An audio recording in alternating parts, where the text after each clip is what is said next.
दोस्तों आज हम करने जा रहे कलाम वाले टेस्ट के मेजर 3 पेपर का एनालिसिस। ये पेपर अपने Telegram channel paper analysis front पर आपको मिल जाएगा। ये 9, 10, 11 का कॉमन पेपर है और ये आपके टॉपिकल टेस्ट सीरीज का अंतिम पेपर है। इसके बाद में आपकी फुल लेंथ पेपर होगा। तो चलो शुरुआत करते हैं। क्वेश्चन नंबर 1 देखिए, राजस्थान की जनगणना 2011 के संदर्भ में निम्न में से सत्य कथन नहीं है। कौन सा कथन सत्य नहीं है? तो 10 की जनसंख्या वृद्धि दर में कमी दर्ज की है, आपका सत्य कथन है। तो 10 की जनसंख्या वृद्धि दर है, उसमें क्या दर्ज की गई है? कमी दर्ज की गई है। शिशु लिंगानुपात 0 से 6 आयु वर्ग में वृद्धि नहीं दर्ज की गई, क्या दर्ज की गई? आपकी कमी दर्ज की गई है। तो आपका ये सत्य कथन नहीं है, तो आंसर तो हो जाएगा आपका ऑप्शन नंबर 2। शहरी लिंगानुपात में कोई भी जिला 1000 से ऊपर नहीं है, ये भी आपका सत्य कथन है। न्यूनतम पुरुष साक्षरता दर प्रतापगढ़ में दर्ज की गई, ये भी आपका सत्य कथन है। तो मैंने पिछले टेस्ट में बताया था आपको, महिला साक्षरता दर सर्वाधिक कहाँ की है? सर्वाधिक महिला साक्षरता दर, इसका उत्तर आप कमेंट बॉक्स में देना। क्वेश्चन नंबर नेक्स्ट देखो, क्वेश्चन नंबर 2 क्या है आपका?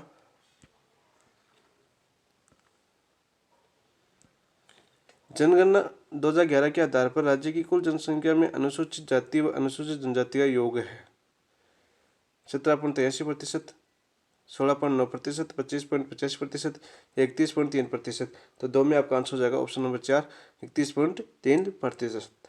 क्वेश्चन नंबर 3 देखिए,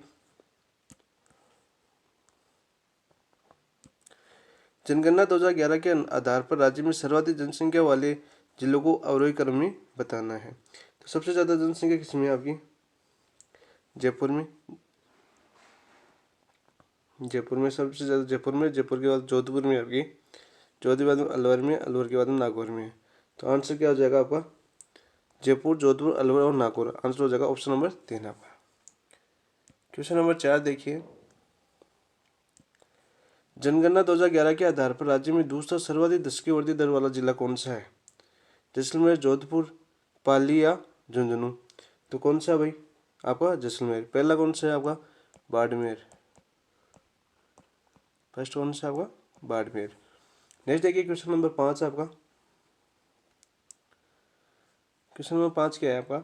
2001 से 2011 के मध्य राज्य में क्रमशः सर्वाधिक व न्यूनतम जनसंख्या घनत्व वाले जिले वृद्धि वाले जिले हैं। जयपुर या बीकानेर, दौसा या पाली, जयपुर और जैसलमेर या दौसा व बीकानेर। तो 5 में आपका आंसर हो जाएगा। देखो सर्वाधिक वृद्धि तो हुई है किसमें?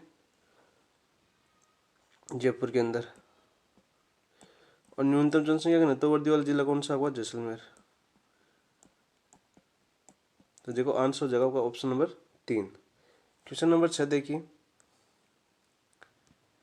2011 की जनगणना के आधार पर राजस्थान में सर्वाधिक जनजाति दशकीय वृद्धि दर वाला जिला है। जनजाति दशकीय वृद्धि दर वाला जिला कौन सा आपका? नागौर, श्रीगंगानगर, बांसवाड़ा या प्रतापगढ़? तो 6 में आपका आंसर हो जाएगा option number 1, Nagaur. Question number 7 देखिए, ये फैक्ट क्वेश्चन है सभी के सभी जो सीधे एग्जाम में पूछे जाते हैं। जनगणना 2011 के आधार पर राजस्थान की ग्रामीण साक्षरता दर की, जो ग्रामीण साक्षरता दर है वो कितनी है आपकी? 61.4%, 79.7%, 66.1%, 52.1%। तो 7 में आपका आंसर हो जाएगा ऑप्शन नंबर 1, 61.4%। क्वेश्चन नंबर 8 देखिए आपका। 8 क्या है? निम्नलिखित में से असम्मिलित युग्म का चयन करना है हमें। जिला दे रखा है और लिंगानुपात दे रखा है, तो कौन सा असम्मिलित है ये बताना है आपको। तो धौलपुर का लिंगानुपात 846 है, राजसमंद का लिंगानुपात 990 है, जैसलमेर का 880 नहीं है। तो आंसर तो क्या हो जाएगा? Option number 3। पिछले टेस्ट में बताया था मैंने 805 है। डूंगरपुर कितना है? 994। तो आपका सत्य असम्मिलित बचा था, तो आंसर हो जाएगा ऑप्शन नंबर 3 आपका। सॉरी कितना है? 849 है, 849। नेक्स्ट देखो क्वेश्चन नंबर 9।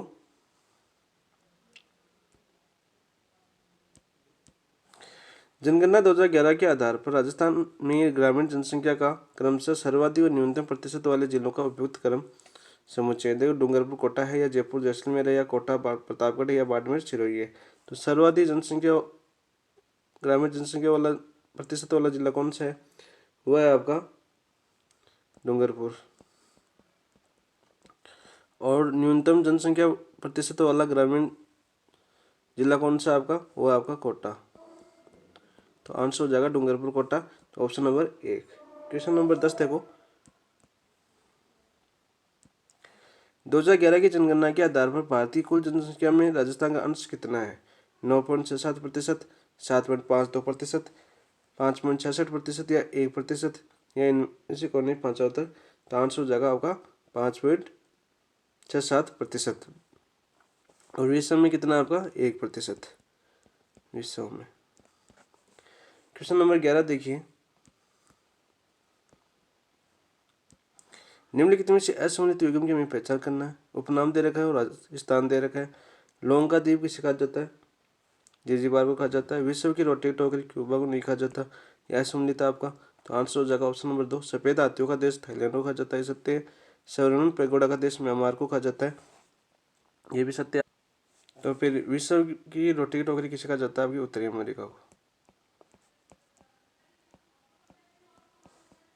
उत्तरी अमेरिका को।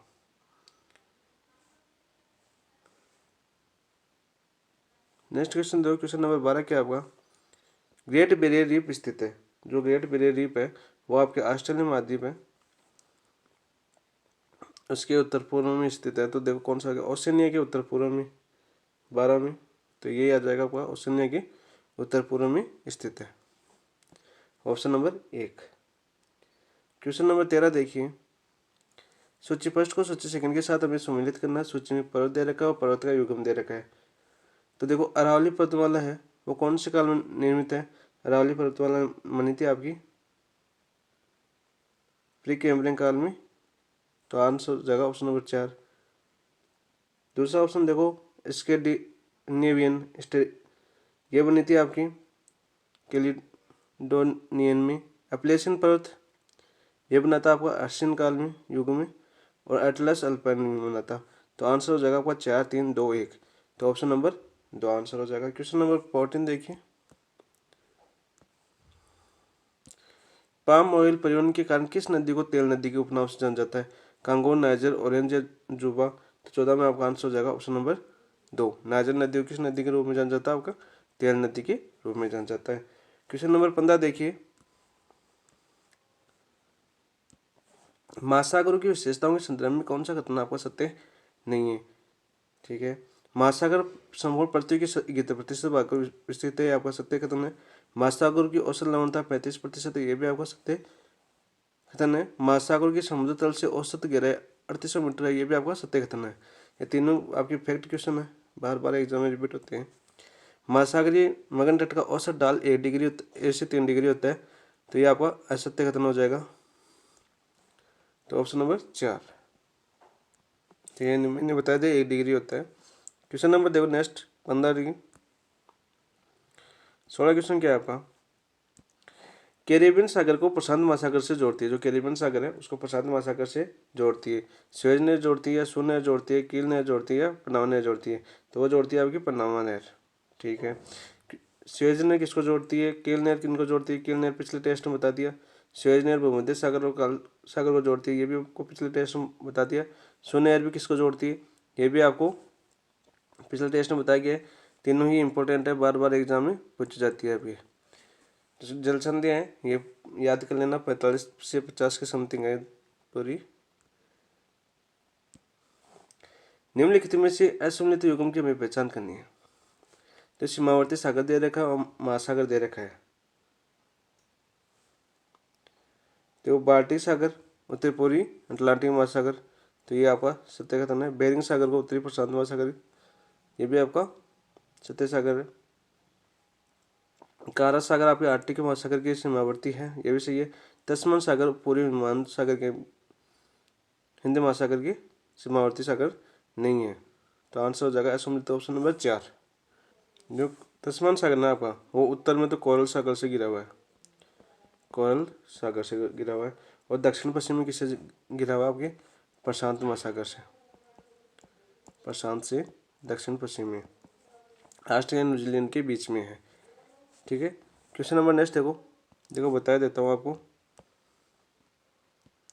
कील नहर है ना, वो आपके उत्तरी सागर को किससे जोड़ती है? उत्तरी सागर को बाल्टिक सागर से जोड़ती है, बाल्टिक सागर से। ठीक है।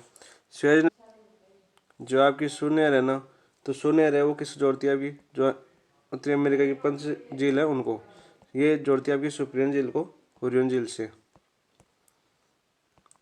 ह्यूरन झील से। ठीक है। स्वेन जोड़ती है आपके भूमध्य सागर को, भूमध्य सागर को लाल सागर से।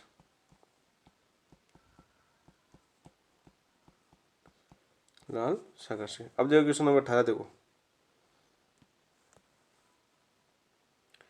ग्रीनविच रेखा तथा भूमध्य रेखा एक दूसरे के किस महासागर में काटती है। जो आपकी ग्रीनविच रेखा है और जो भूमध्य रेखा है वह एक दूसरे को किस महासागर में काटती है। अटलांटिक महासागर में काटती है, प्रशांत महासागर में काटती है, हिंद महासागर में काटती है, आर्टिक महासागर में काटती है। तो अब वो काटती है आपकी अटलांटिक महासागर में। तो आंसर हो जाएगा ऑप्शन नंबर 1। क्वेश्चन नंबर 19 देखिए,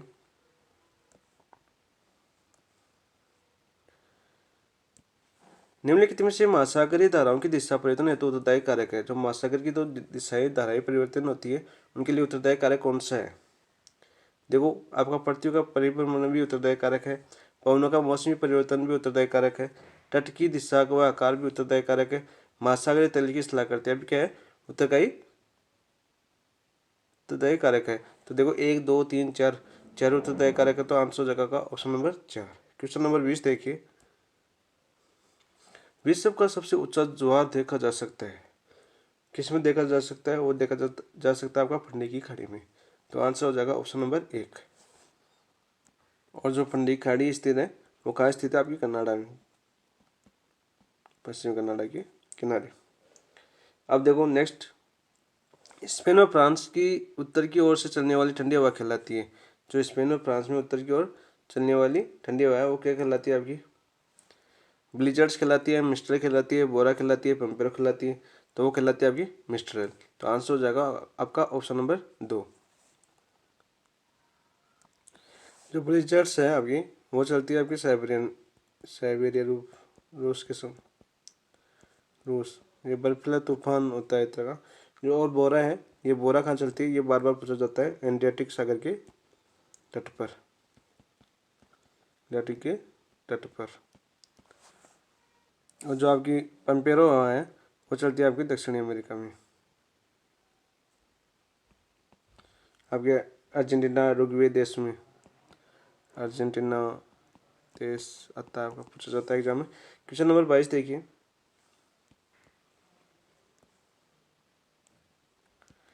निम्नलिखित में से गर्म हवा नहीं है, कौन सी गर्म हवा नहीं है। देखो सांताना भी एक गर्म हवा है, हैमिल्टन भी गर्म हवा है, ब्रिक फिल्टर भी एक गर्म हवा है, लेकिन बुराना एक ठंडी हवा है। तो आंसर हो जाएगा ऑप्शन नंबर 4 आपका।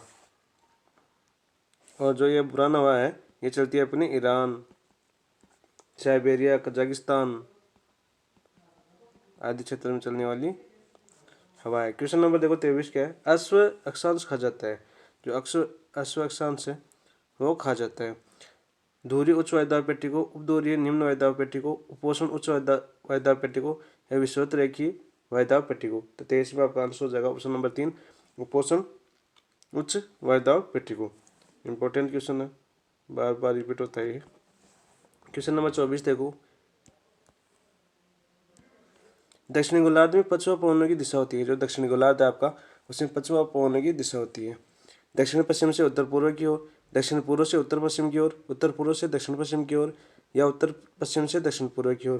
तो चॉइस में आपका आंसर हो जाएगा ऑप्शन नंबर 4, उत्तर पश्चिम से दक्षिण पूर्व की ओर।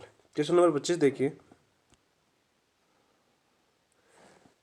सन्मार्गी पवनें कहलाती है। जो सन्मार्गी पवनें हैं वो क्या कहलाती है आपकी, व्यापारिक पवनें कहलाती है, या पछुआ पवनें कहलाती है, या धुरी पवनें कहलाती है, या पश्चिमी पवनें कहलाती है। तो वो कहलाती है आपकी व्यापारिक पवनें। तो आंसर हो जाएगा ऑप्शन नंबर 1। क्वेश्चन नंबर 26 देखिए, विश्व के किस देश में चीकता सटा चलती है। जो चीकता सटा है वो किस देश में चलती है, प्रदेश में चलती है। 40 डिग्री दक्षिण अक्षांश पर, या 50 डिग्री उत्तरी अक्षांश पर, या 60 डिग्री दक्षिण अक्षांश पर, या 40 डिग्री उत्तरी अक्षांश पर। जो चीकता सटा है वो चलती है आपकी 60 डिग्री दक्षिण अक्षांश पर। तो आंसर हो जाएगा ऑप्शन नंबर 3 आपका। क्वेश्चन नंबर 27 देखिए, प्रवास से संबंधित गुरुत्वीय मॉडल सिद्धांत का प्रतिपादन किया था। जो प्रवास से संबंधित जो आपका गुरुत्वीय मॉडल सिद्धांत है वो किसने प्रतिपादित किया था?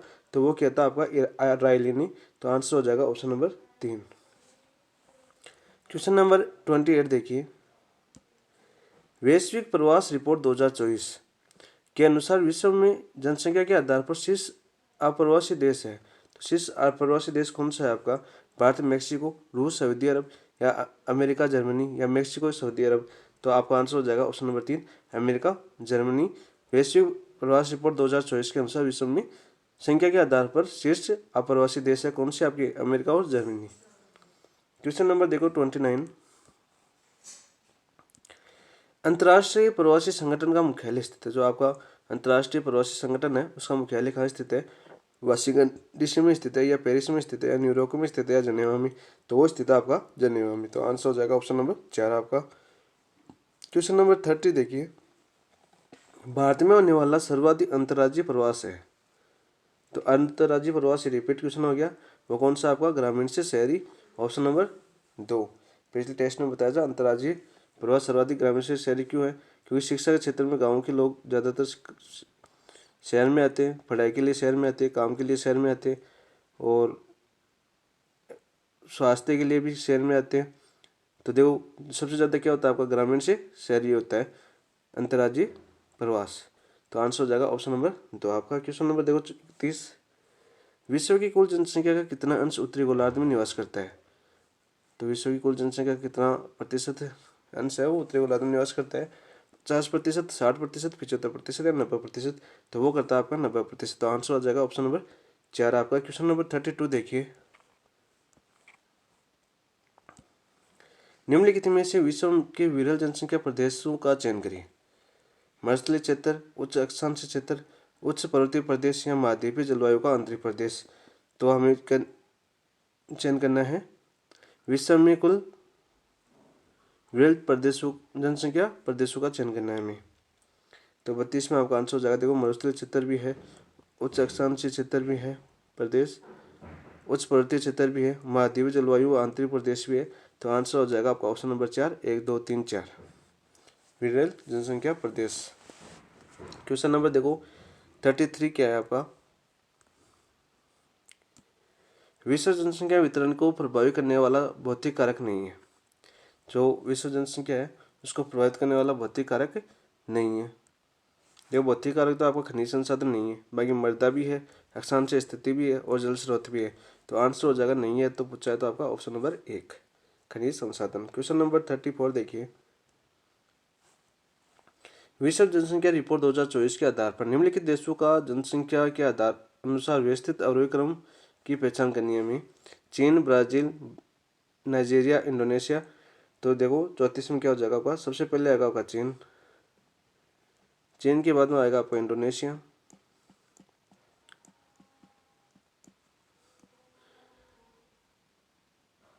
इंडोनेशिया के बाद में होगा आपका नाइजीरिया और नाइजीरिया के बाद में आएगा आपका ब्राज़ील। तो आंसर हो जाएगा आपका 1, 4, 2, 3 ऑप्शन नंबर 1। क्वेश्चन नंबर 35 देखिए, विश्व स्तरीय स्वास्थ्य सेवाओं के विकास एवं पर्यटन को बढ़ावा देने के लिए एक दोहरे इंजन के रूप में हाल ही में राजस्थान के राज्य में चिकित्सा मूल्य यात्रा को बढ़ावा देने के लिए कौन सी नीति विकसित की गई है? फिटनेस इन राजस्थान 2024 या हेल्दी लाइफ 2024 या राजस्थान फिट 2024 या हिल इन राजस्थान 2024? तो 35 में आपका आंसर हो जाएगा option number 4 hill and in Rajasthan 2024। Question number देखो 36, 24 सितंबर को रेल मंत्री श्री अश्विनी वैष्णव ने पहली बार स्वचालित ट्रेन प्रोटेक्शन सिस्टम कवच 4.0 किस रेलवे ट्रैक पर स्थापित किया गया है? मेड़ता रोड जोधपुर, सवाई माधोपुर कोटा, जयपुर फुलेरा या बांदीकुई अलवर? तो 36 में आपका होगा आंसर हो जाएगा सवाई माधोपुर कोटा में पहला स्वचालित train protection system 4.0 railway track स्थापित किया गया है। क्वेश्चन नंबर 37 देखिए, क्वेश्चन नंबर 37 है आपका 7 सितंबर 2024 को स्वच्छ वायु के अंतर्राष्ट्रीय दिवस कहाँ आयोजित किया गया था? आपका जयपुर, जोधपुर, पालिया, उदयपुर। तो 37 में आपका आंसर हो जाएगा ऑप्शन नंबर 1 जयपुर के अंदर 7 सितंबर 2024 को स्वच्छ वायु के के अंतर्राष्ट्रीय दिवस का आयोजन किया गया था। क्वेश्चन नंबर 38 देखो, सितंबर 2024 को कोरोना इटली में आयोजित विश्व स्तरीय स्टोन प्रदर्शनी मार्मो मेक 2024 में राजस्थान सरकार का प्रतिनिधित्व किसने किया था? राजेंद्र सिंह राठौर ने, के बिश्नोई ने, या दिया कुमारी ने, या प्रेमचंद बैरवानी? तो 38 में आपका आंसर हो जाएगा ऑप्शन नंबर 2 के बिश्नोई। इंपॉर्टेंट क्वेश्चन है करंट से संबंधित। क्वेश्चन नंबर देखो 39, लाडो प्रोत्साहन योजना के अंतर्गत लाभार्थियों को अंतिम किस्त की राशि प्राप्त करने हेतु आवश्यक शर्त है। तो कौन सी शर्त है अंतिम किस्त प्राप्त करने के लिए? स्नातक उत्तीर्ण हो चुकी हो और 21 वर्ष की आयु की छात्रा है। तो आंसर क्या हो जाएगा आपका ऑप्शन नंबर 1। क्वेश्चन नंबर 40 देखिए, 23 अगस्त को नीति आयोग द्वारा वर्ष 2024 की प्रथम तिमाही हेतु जारी आकांक्षी ब्लॉक प्रोग्राम की डेल्टा रैंकिंग में ओवरऑल प्रदर्शन के लिए राजस्थान के कौन से ब्लॉक को संपूर्ण भारत में द्वितीय स्थान प्रदान किया गया है? कानपुर झालावाड़ को, निम्बाहेड़ा चित्तौड़गढ़ को, रायगढ़ पचवाड़ा दौसा को, या कोलायत बीकानेर को? तो 40 में आपका आंसर हो जाएगा ऑप्शन नंबर 2 निम्बाहेड़ा चित्तौड़गढ़ को। क्वेश्चन नंबर 41 देखिए,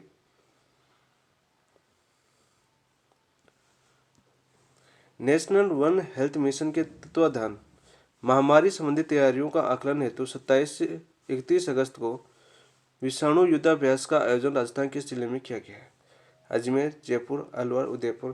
तो 41 में आपका आंसर हो जाएगा ऑप्शन नंबर 1 अजमेर। थोड़ा कड़ा खराब हो गया। क्वेश्चन नंबर 42 देखो,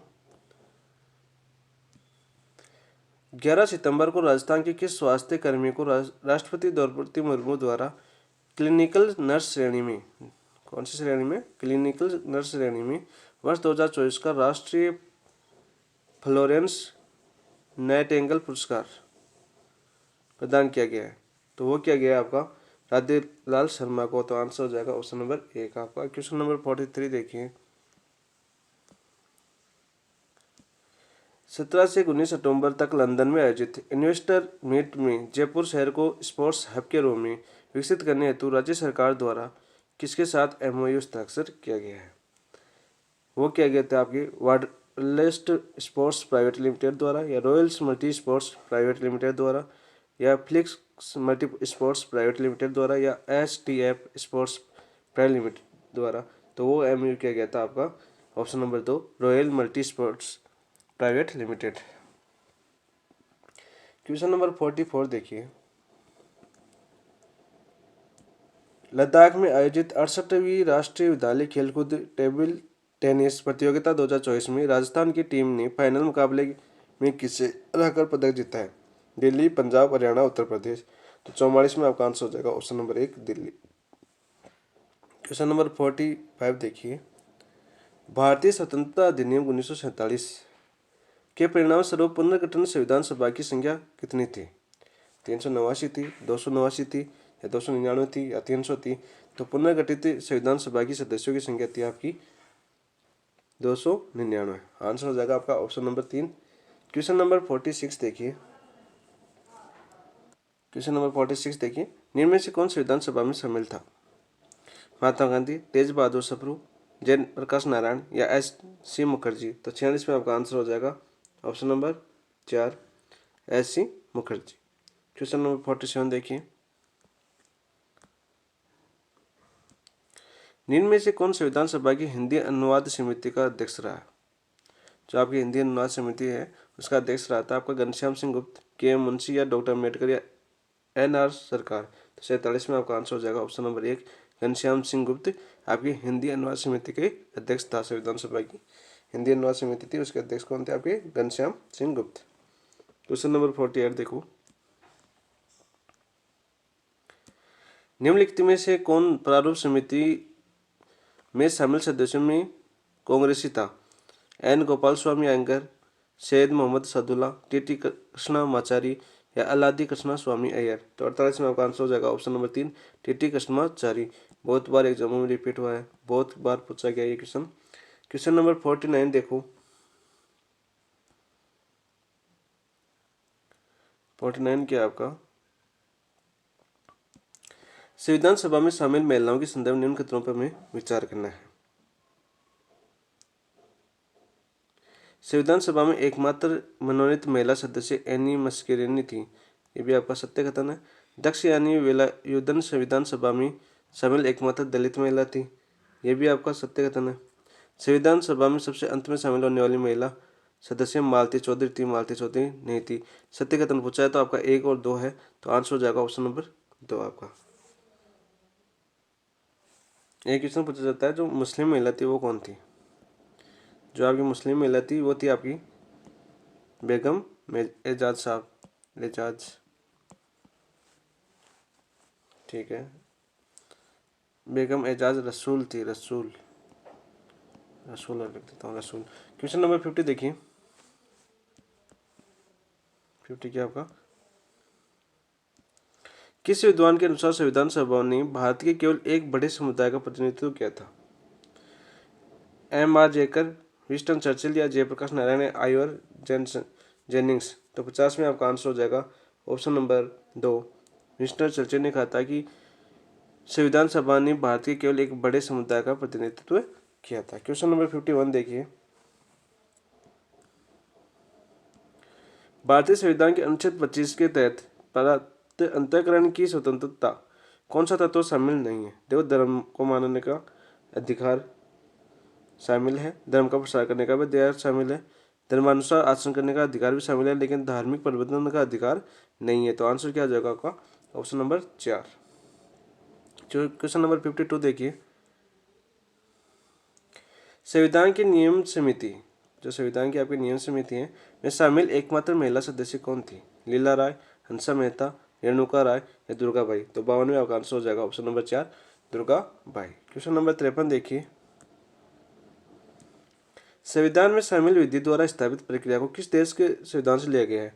वो लिया गया आपका जापान के संविधान से। तो आंसर हो जाएगा आपका ऑप्शन नंबर 1, जापान के संविधान से लिया गया है कि संविधान में शामिल विधि का द्वारा स्थापित प्रक्रिया। क्वेश्चन नंबर 54 देखो। निम्न कथनों पर विचार करें। मूल संविधान में भाग 9 में डी श्रेणी के राज्यों को शामिल के शासन का प्रावधान था। तो ये आपका सत्य कथन है। 7वें संविधान संशोधन द्वारा संविधान के भाग 9 को निरस्त कर दिया गया। ये भी आपका सत्य कथन है। तो आपको सत्य कथन पूछा तो 1 और 2 दोनों सत्य हैं। तो आंसर हो जाएगा आपका ऑप्शन नंबर 3। क्वेश्चन नंबर 55 देखिए। संपत्ति का अधिकार जो पहले मूल अधिकार में था, तो पहले मूल अधिकार में था, लेकिन 44वां कॉन्स्टिट्यूशनल एक्ट 1978 में से कानूनी अधिकार बना दिया गया और किसमें जोड़ा गया आपके अनुच्छेद 300 के अंदर, तथा वर्तमान में किसके अंतर्गत विधिक अधिकार है। तो 55 में आपका आंसर हो जाएगा भाग 12 के अनुच्छेद 300 के अंदर। ऑप्शन नंबर 1 आंसर हो जाएगा। क्वेश्चन नंबर 56 देखिए। वाक व अभिव्यक्ति की स्वतंत्रता के लिए अधिकार पर लगाए गए युक्तियुक्त प्रतिबंधों के संदर्भ में कथनों पर विचार करना है हमें। लोक व्यवस्था, भारतीय संप्रभुता और अखंडता, अपराध उद्दीपन, विदेशी राज्यों के साथ मैत्रीपूर्ण संबंध, उपरोक्त में से कौन सा प्रतिबंध 16वें संविधान संशोधन द्वारा आरोपित किए जाते हैं। ठीक है, तो 16वें संविधान संशोधन द्वारा केवल भारतीय प्रभुता एवं अखंडता द्वारा आरोपित किए जाते हैं। तो आपका आंसर तो हो जाएगा केवल ऑप्शन नंबर 2। तो आंसर हो जाएगा ऑप्शन नंबर 2 आपका। क्वेश्चन नंबर देखिए 57। मूल अधिकारों के संबंध में किसी की अध्यक्षता में एक उप समिति का गठन किया गया था। JB कृपलानी की अध्यक्षता में। तो आंसर तो हो जाएगा आपका ऑप्शन नंबर 1। क्वेश्चन नंबर 58 देखो। भारतीय संविधान का कौन सा अनुच्छेद समझता के अधिकार का अपवाद है। अनुच्छेद 15(3), अनुच्छेद 16(2), अनुच्छेद 15 या अनुच्छेद 18(a)। तो 98 आंसर हो जाएगा आपका अनुच्छेद 15(3) भारतीय संविधान का समता के अधिकार का अपवाद है। क्वेश्चन नंबर देखो 59। किस संविधान संशोधन द्वारा निवास स्थान के आधार पर लोक नियोजन को प्राथमिकता दी जा सकती है। 97वां संविधान संशोधन द्वारा, 98वां संविधान संशोधन द्वारा, 81वां संविधान संशोधन द्वारा या 42वां संविधान संशोधन द्वारा। तो फिर देखिए 59 में आपका आंसर हो जाएगा ऑप्शन नंबर 2, 98वां संविधान संशोधन द्वारा। 97वां संविधान संशोधन 2012 में हुआ था। जो आपका सहकारिता से संबंधित था। ठीक है, 42वां संविधान संशोधन 1970 में हुआ था, सबसे बड़ा संविधान संशोधन माना जाता है इसको। क्वेश्चन नंबर 60 देखिए, निम्न में से कौन सा मौलिक अधिकार भारतीय नागरिकों के साथ विदेशियों को भी प्राप्त है? लोक नियोजन में अवसर की समानता, अल्पसंख्यकों के हितों का संरक्षण, या शिक्षण संस्थाओं की स्थापना और प्रशासन करने का अल्पसंख्यकों का अधिकार, विधि के समक्ष समानता था विधि का समान संरक्षण, यह आपके भारतीय नागरिकों और विदेशी नागरिकों को समान रूप से दिया गया है। तो आंसर हो जाएगा आपका ऑप्शन नंबर 4। क्वेश्चन नंबर 61 देखिए,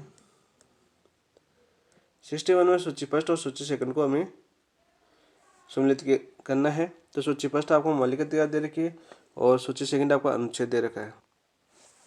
तो देखो, छुआछूत का अनुमोदन अस्पृश्यता रोकथाम अधिनियम अनुच्छेद 17 में अस्पृश्यता संदेश आपका। प्राथमिक शिक्षा का अधिकार आपका 86 संविधान संशोधन द्वारा अनुच्छेद 21 में जोड़ा गया। तो आंसर हो जाएगा ऑप्शन नंबर 3। शिक्षण संस्थानों में धार्मिक शिक्षा पर निषेध हो जाएगा अनुच्छेद 28। अपनी भाषा, लिपि और संस्कृति हो जाएगा अनुच्छेद 29। तो आंसर हो जाएगा आपका 1, 3, 2, 4। तो देखो आंसर आगे 1, 3, 2, 4 ऑप्शन नंबर 2 आपका आंसर हो जाएगा। क्वेश्चन नंबर 62 देखिए,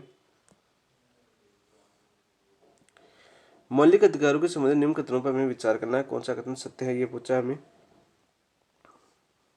तो शंकरी प्रसाद वाद में कहा कि संसद मौलिक अधिकारों में परिवर्तन नहीं कर सकती। शंकरी प्रसाद वाद में कहा गया कि संसद मौलिक अधिकारों में परिवर्तन कर सकती है। तो ये आपका असत्य कथन हो जाएगा। गोलकनाथ वाद और नाम में कहा गया कि संसद मूल अधिकारों पर परिवर्तन कर सकती है। इसमें कहा गया कि संसद मूल अधिकारों पर परिवर्तन नहीं कर सकती। तो ये भी आपका गलत हो जाएगा। सज्जन सिंह वाद में कहा कि संसद मूल अधिकारों में परिवर्तन कर सकती है, यह आपका सत्य कथन है।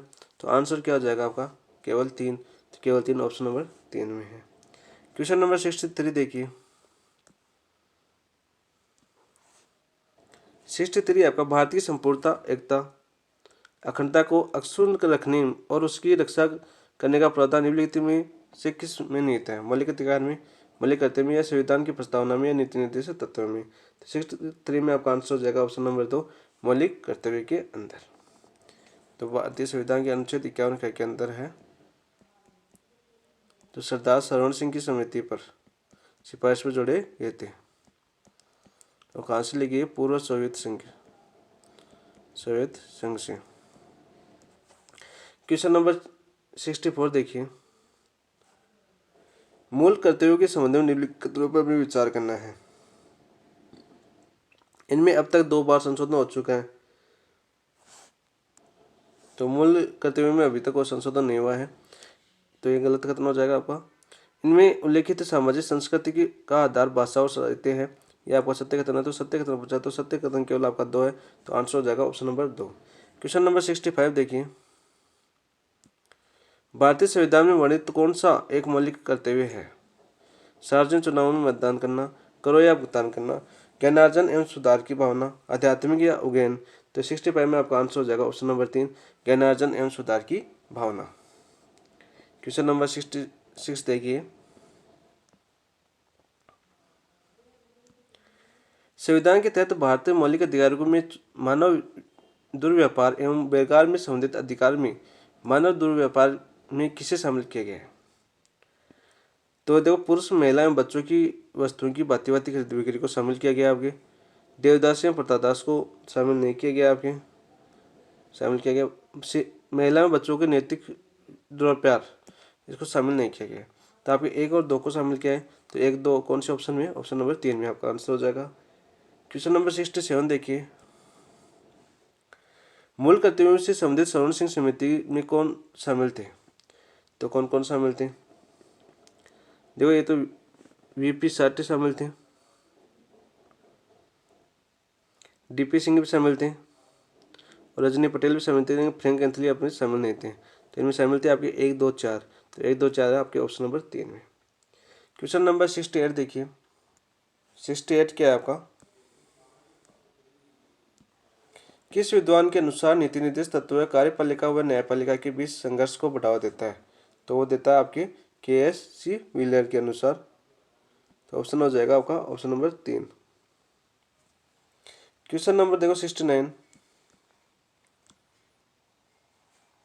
69 है आपका, निम्न में से कौन सा नीति निर्देशक तत्व समाजवादी सिद्धांतों में शामिल नहीं है? तो आपके समाजवादी सिद्धांत है, उनमें कौन सा शामिल नहीं है? तो कर्मकारों के स्वास्थ्य और शक्ति से संरक्षण ये आपका शामिल है। काम की न्याय संगत और मानववाची दिशाएं उपलब्ध करना ये भी आपका सम्मिलित है। जनजाति एवं कमजोर वर्गों को शैक्षणिक एवं आर्थिक हितों को प्रोत्साहन करना ये आपका शामिल नहीं है। गरीबों को निःशुल्क एवं वित्तीय सहायता उपलब्ध कराना ये भी आपका शामिल है। तो शामिल नहीं है पूछा तो आंसर हो जाएगा आपका ऑप्शन नंबर 3, जनजाति एवं कमजोर वर्गों के शैक्षणिक एवं आर्थिक हितों को प्रोत्साहन करना। क्वेश्चन नंबर 69 हो गया। क्वेश्चन नंबर 70 देखिए। 70 आपका सूची फर्स्ट को सूची सेकेंड के साथ सम्मिलित करना है। सूची दे रखी है, संविधान के अनुच्छेद दे रखे हैं और विषय दे रखे हैं, तो बताइए। तो देखिए अनुच्छेद 43 में है आपकी सहकारी समितियों की स्थापना। अनुच्छेद 48 ए में है आपके पर्यावरण एवं वन्य जीव संरक्षण। अनुच्छेद 38 बी में आपके राज्य आय की असमानता कम करेगा। अनुच्छेद 36 में आपकी राज्य की भाषा। तो आंसर हो जाएगा 2, 1, 3, 4, ऑप्शन नंबर 2। क्वेश्चन नंबर 71 देखिए। राज्य के नीति निर्देश संबंधी अनुच्छेदों में किस अनुच्छेद में दुर्बल वर्गों का उल्लेख है? अनुच्छेद 37 में, अनुच्छेद 46 में, अनुच्छेद 50 में, अनुच्छेद 51 में। तो आपका गीता में आंसर हो जाएगा ऑप्शन नंबर 2, अनुच्छेद 46 के अंदर। क्वेश्चन नंबर देखो 72। 72 क्या है आपका? राज्य की नीति निर्देश तत्वों के संदर्भ में निम्न कथनों पर हमें विचार करना है। ठीक है, विचार करते हैं अब। देखिए, पोषाहार स्तर को जीवन के स्तर में सुधार करना राज्य का कर्तव्य, ये आपका सत्य कथन है। नीति निर्देश तत्व शासन के मूल आधार है तथा इनको लागू करना राज्य का कर्तव्य, ये भी आपका सत्य कथन है। नीति निर्देश तत्वों द्वारा राजनीतिक लोकतंत्र की स्थापना की जाती है, नहीं की जाती है। तो 1 और 2 सत्य है, तो 1 और 2 कौन से ऑप्शन में आपके? ऑप्शन नंबर 3 आपका आंसर हो जाएगा। क्वेश्चन नंबर नेक्स्ट देखो 73। नीति निर्देश तत्वों के क्रियान्वयन से संबंधित संशोधन संस्था के संदर्भ में सत्य कथन का चयन करना में। 73वां 74वां संविधान संशोधन द्वारा अनुच्छेद 40 का क्रियान्वयन किया गया। पंचायती राज था अनुच्छेद 40 में, और इसको 73वां संविधान व 74वां संविधान संशोधन 1992 में क्रियान्वयन किया गया। तो आपका सत्य कथन पूछा तो सत्य कथन आपका ऑप्शन नंबर 1 हो जाएगा। क्वेश्चन नंबर देखो 74। 74 है आपका, धार्मिक कार्यों के प्रबंधन की स्वतंत्रता के तहत निम्न में से कौन सा अधिकार प्राप्त नहीं है? उनमें धर्म परिवर्तन कराने का अधिकार प्राप्त नहीं है। तो आंसर हो जाएगा आपका ऑप्शन नंबर 1। क्वेश्चन नंबर देखो 75। गांधी जी के संदर्भ में निम्न कथनों पर हमें विचार करना है। गांधी जी ने अनुसुईया बेन के साथ मिलकर अहमदाबाद टेक्सटाइल लेबर एसोसिएशन की स्थापना की, यह आपका सत्य कथन है। गांधी जी ने अपना पहला सत्याग्रह मिल मजदूरों के मुद्दे पर नहीं किया, यह आपका गलत कथन है। आज़ादी के समय गांधी जी कांग्रेस के सक्रिय सदस्य थे, आज़ादी के समय गांधी जी कांग्रेस के सक्रिय सदस्य नहीं थे, तो यह आपका गलत कथन है। उपरोक्त में से कौन सा सत्य है? सत्य पूछा तो केवल एक है, केवल एक कौन से ऑप्शन में? ओके, ऑप्शन नंबर 3 में। क्वेश्चन नंबर 76 देखो, चरखे के संबंध में गांधी जी ने अपने विचार किस पत्र में प्रकाशित किए थे? तो चरखा है, उसके संबंध में गांधी जी अपने विचार किस पत्र में प्रकाशित किए थे? वो कहते हैं आपकी यंग इंडिया में। तो आंसर हो जाएगा ऑप्शन नंबर 1 आपका। क्वेश्चन नंबर 77 देखिए। चंपारण सत्याग्रह की कोर्ट में की सहायता से गांधी जी का सहयोगी की पहचान करो। तो गांधी जी के सहयोगी कौन कौन थे? देखो, महादेव देसाई थे, नरहरि पारिक थे, जेपी कृपलानी थे, लाला लाजपत राय नहीं थे। तो 1, 2, 3 कौन से ऑप्शन में? ऑप्शन नंबर 3 में। क्वेश्चन नंबर 78 देखिए। गांधी जी ने किस आंदोलन के दौरान 1 वर्ष में स्वराज्य का नारा दिया था? रॉलेट सत्याग्रह के दौरान, या असहयोग आंदोलन के दौरान, या सविनय अवज्ञा आंदोलन के दौरान, या भारत छोड़ो आंदोलन के दौरान? तो 78 में आपका आंसर हो जाएगा असहयोग आंदोलन के दौरान गांधी जी ने वादा किया था कि 1 वर्ष के अंदर वह स्वराज दिला देगा। क्वेश्चन नंबर 79 देखिए। नमक सत्याग्रह के दौरान गांधी जी को गिरफ्तार कर किस जेल में रखा गया था? वो रखा गया था आपकी येवरदा जेल में। तो आंसर हो जाएगा ऑप्शन नंबर 2। क्वेश्चन नंबर 80 देखिए। निम्न में से किस ने तीनों गोलमेज सम्मेलन में भाग लिया था? तीनों गोलमेज सम्मेलन में भाग लिया था, डॉक्टर भीमराव अम्बेडकर ने लिया था, गांधी जी ने नहीं लिया था, केवल एक बार लिया था द्वितीय गोलमेज सम्मेलन में, राजेंद्र प्रसाद ने नहीं लिया और सरोजिनी नायडू ने नहीं लिया। तो आपका आंसर हो जाएगा ऑप्शन नंबर 1। क्वेश्चन नंबर 81 देखो, किसके द्वारा 15 अगस्त 1947 को स्वतंत्र भारत के पहले कानून मंत्री के रूप में शपथ ली गई थी? तो पहले कानून मंत्री के रूप में थे आपके doctor Bhimrao Ambedkar. Important question है, तो आंसर हो जाएगा आपका ऑप्शन नंबर 3। क्वेश्चन नंबर 82 देखो, निम्नलिखित में से किस अनुच्छेद में यह उल्लेख किया गया कि जब लोकसभा सत्र में नहीं है तब राज्य की सिंचाई निधि में व्यय के लिए संसद की मंजूरी लंबित रहने तक ऐसे व्यय को प्राधिकृत करने की राष्ट्रपति की क्षमता होगी? तो ये शामिल किया गया आपके अनुच्छेद 356 के अंदर। तो आंसर हो जाएगा ऑप्शन नंबर 3 आपका। क्वेश्चन नंबर देखो 83, निम्नलिखित में से असत्य कथन की हमें पहचान करनी है। तो 2 बार राष्ट्रपति पद पर रहने वाले एकमात्र व्यक्ति राजेंद्र प्रसाद थे, यह आपका सत्य कथन है। निर्विरोध राष्ट्रपति के रूप में निर्वाचित होने वाले एकमात्र व्यक्ति पीवी गिरी थे, पीवी गिरी नहीं थे। तो असत्य कथन पूछा तो आंसर हो जाएगा ऑप्शन नंबर 2। देख तो थे नीलम संजीव रेड्डी और एक थे आपके अब्दुल कलाम आजाद। क्वेश्चन नंबर देखो ऑप्शन 3 देखो, लाल बहादुर शास्त्री भारत के ऐसे द्वितीय प्रधानमंत्री हैं जिनकी पद पर रहते हुए मृत्यु हुई, ये भी आपका सत्य कथन है। मनोज सिंह राज्यसभा सदन के नेता के रूप में रहते हुए सर्वाधिक समय तक प्रधानमंत्री रहा, ये भी आपका सत्य कथन है। क्वेश्चन नंबर देखो 84, राष्ट्रपति के निर्वाचन के संबंध में सत्य विकल्प का हमें चयन करना है। ठीक है, राष्ट्रपति के निर्वाचन में उम्मीदवार को जन्म भारत का नागरिक होना आवश्यक नहीं, जन्म से भारत का नागरिक होना आवश्यक नहीं, ये आपका सत्य कथन नहीं है। राष्ट्रपति निर्वाचन में संसद और राज्य विधानमंडल के समस्त सदस्य भाग लेते हैं, समस्त सदस्य भाग नहीं लेते, केवल कौन से लेते हैं? निर्वाचित सदस्य भाग लेते हैं। श्रीमती द्रौपदी मुर्मू ने भारत के 15वें राष्ट्रपति के रूप में शपथ ली। द्रौपदी मुर्मू थी वो आपकी व्यक्तिगत रूप से 16वीं थी और कर्मिक रूप से आपकी 15वीं राष्ट्रपति थी, 14वीं राष्ट्रपति नहीं थी। तो ये भी आपका सत्य कथन नहीं है। राष्ट्रपति निर्वाचन प्रक्रिया का उल्लेख संविधान के अनुच्छेद 55 में, यह आपका सत्य कथन है। तो आंसर हो जाएगा ऑप्शन नंबर 4। क्वेश्चन नंबर देखो 85, किस संविधान संशोधन द्वारा राष्ट्रपति को मंत्रिपरिषद की सलाह मानने के लिए बाध्य किया गया है?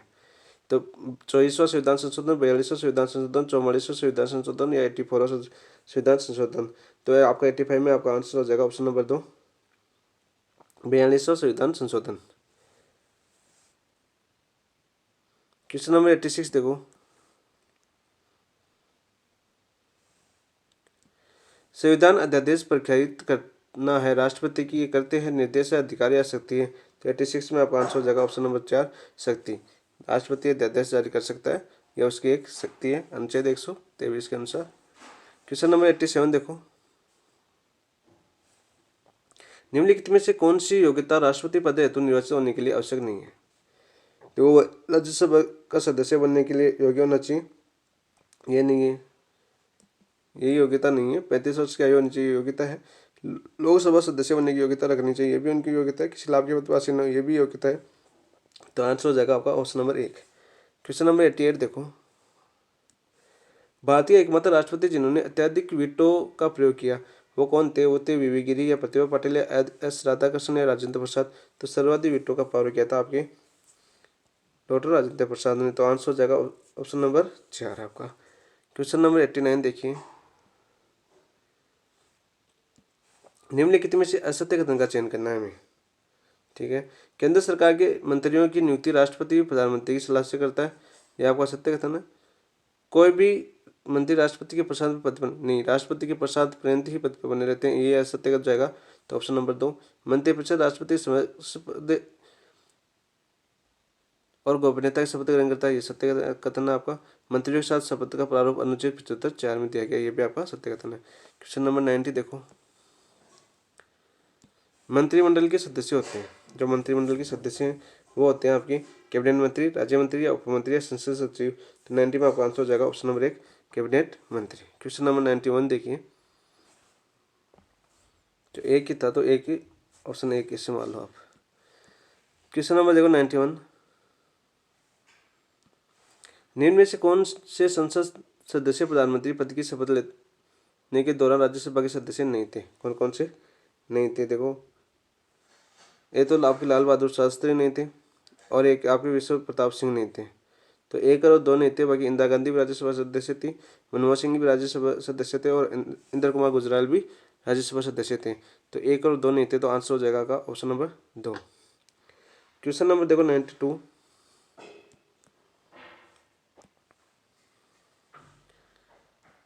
राज सिंह के संबंध में निम्न कथनों पर हमें असत्य कथन का चयन करना है।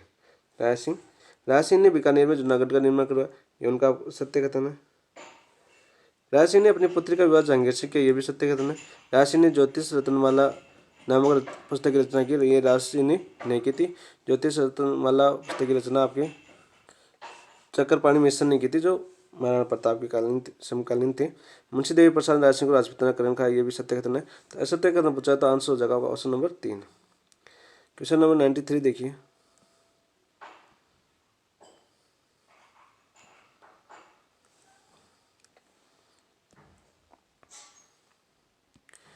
निम्नलिखित में से कौन सा एक प्रधानमंत्री का कर्तव्य नहीं है? कौन सा एक प्रधानमंत्री का कर्तव्य नहीं है, हमें बताना। देखो, वो संघ सरकार का प्रशासनिक व विधायी मामलों के संबंधित मंत्रिपरिषद को विनिश्चय की सूचना राष्ट्रपति देगा, यह सत्य कथन है। उनका कर्तव्य है प्रधानमंत्री का। वह संघ सरकार के प्रशासनिक व विधायी मामलों के संबंधित जो राष्ट्रपति मांगे वह उसे देगा, यह भी सत्य कथन है। किसी विषय जिस पर संबंधित मंत्री ने निश्चय कर लिया हो लेकिन मंत्रिपरिषद ने विचार नहीं किया हो, तो राष्ट्रपति की अपेक्षा किए जाने पर उसे मंत्रिपरिषद के समूह विचार करने तो रखेगा, यह भी सत्य कथन है। वह मंत्रिपरिषद के निर्णयों की गोपनीयता को सुनिश्चित करेगा, ये उनका कर्तव्य नहीं है। तो आंसर क्या हो जाएगा आपका ऑप्शन नंबर 4। नहीं है पूछा तो क्या हो जाएगा ऑप्शन नंबर 4। क्वेश्चन नंबर देखो 94। राज सिंह के संदर्भ में निम्न कथनों पर हमें विचार करना है। राज सिंह जो मेवाड़ महाराणा थे, उनके बारे में कथनों पर हमें विचार करना है। देखो, औरंगजेब ने राज सिंह को 6000 जात और 6000 सवार का मनसब दिया था, यह उनका सत्य कथन है। राज सिंह ने टोडा, मालपुरा, चाकसू, टोंक आदि मुगल थानों को लूटा, ये भी सत्य कथन है। औरंगजेब द्वारा जजिया कर लगाने पर राज सिंह औरंगजेब के मध्य कटुता उत्पन्न, ये भी आपका सत्य कथन है। तो 1, 2, 3 तीनों सत्य है, तो आंसर हो जाएगा होगा ऑप्शन नंबर 4। क्वेश्चन नंबर 95 देखिए। राय सिंह ने गुजरात के किस मुगल विद्रोही सूबेदार का दमन किया था? मलिक मिर्जा, हाकिम मिर्जा या शाहबाज खां या इब्राहिम मिर्जा? तो 95 में आपका आंसर हो जाएगा ऑप्शन नंबर 4, इब्राहिम मिर्जा को किस सूबेदार का दमन किया था। क्वेश्चन नंबर 96 देखिए। निम्नलिखित में से मारवाड़ शासक रावचंद्र सिंह के संबंध में हमें सत्य कथन चयन करना है। ठीक है,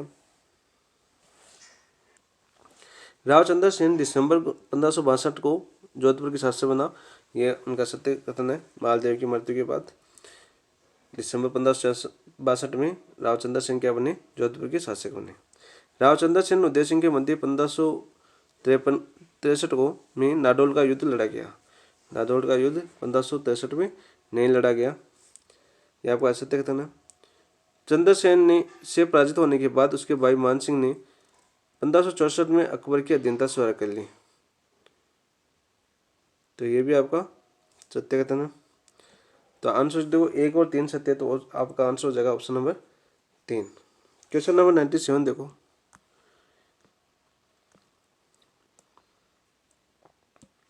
निम्नलिखित में से आमेर नरेश मान सिंह के संबंध में असत्य है। जो आमेर नरेश है मान सिंह, उनके बारे में असत्य कथन हमें बताना है। तो मान सिंह ने 1569 में रणथंभौर अभियान के दौरान पहली बार मुगल सेना में भाग लिया, यह आप सत्य कथन है। संडाल का युद्ध मान सिंह ने के जीवन का महत्वपूर्ण युद्ध था, ये भी सत्य कथन है। 1580 में मान सिंह को उत्तर पश्चिम सीमांत भाग का स्वतंत्र अधिकारी नियुक्त किया गया, ये भी सत्य है। 1589 में काबुल का सूबेदार नियुक्त किया गया, यह आपका सत्य कथन है। कब किया गया था? 1585 के अंदर। तो आंसर असत्य कथन पूछा तो आंसर हो जाएगा आपका ऑप्शन नंबर 4। क्वेश्चन नंबर 98 देखो।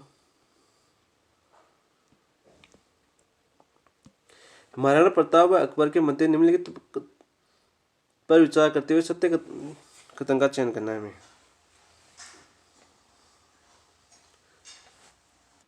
तो देखिए, दूसरा अड्डा ने अपने गद्य में हल्दीघाटी का युद्ध आंखों देखा वर्णन किया है। दूसरा अड्डा ने हल्दीघाटी का आंखों देखा युद्ध का वर्णन नहीं किया है, बंदायूं ने किया है, तो आपका गलत कथन हो जाएगा।